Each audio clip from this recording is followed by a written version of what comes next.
Vamos a hacer la implementación de dos tipos de métodos bastante utilizados en la programación orientada a objetos y que,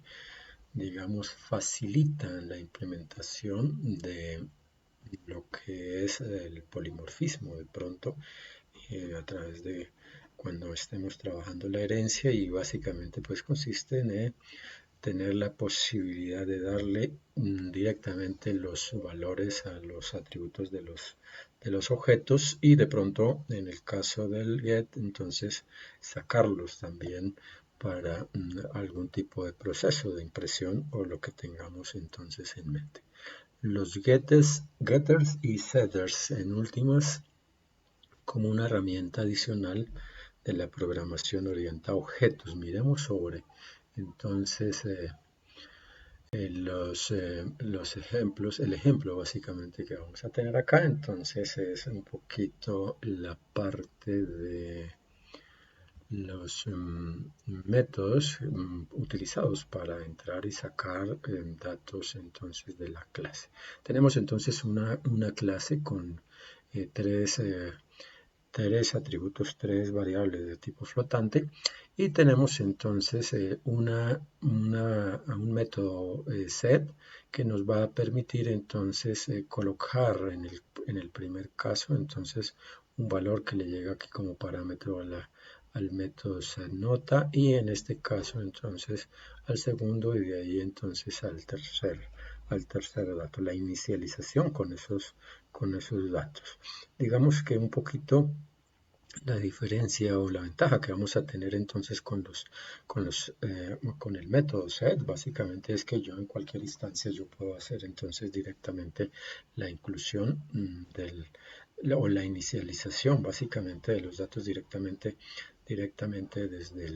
desde la función principal, a diferencia de pronto del método constructor que únicamente entonces pues sucede cuando yo declaro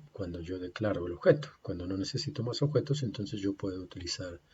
de pronto los ya creados y básicamente entonces a través del set y el get, entonces tanto entrar los datos como sacarlos. En este caso estamos utilizando un único método para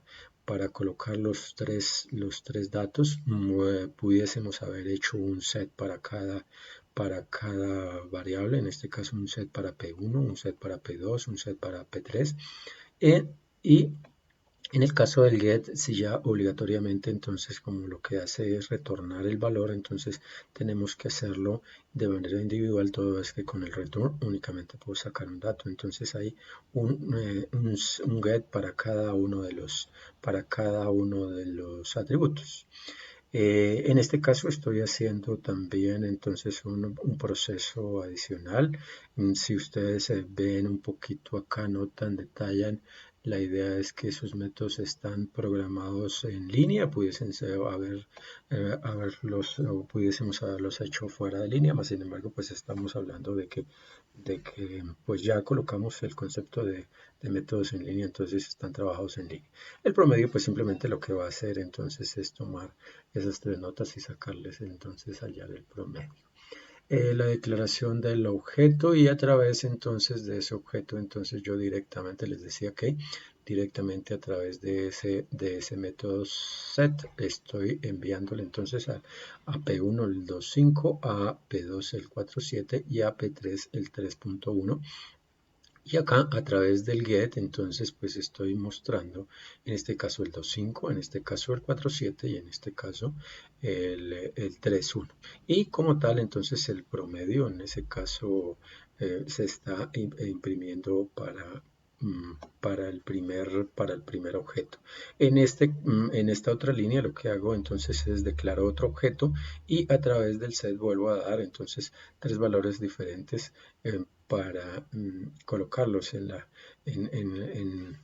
los atributos de ese nuevo objeto y acá nuevamente entonces el promedio para cada uno de los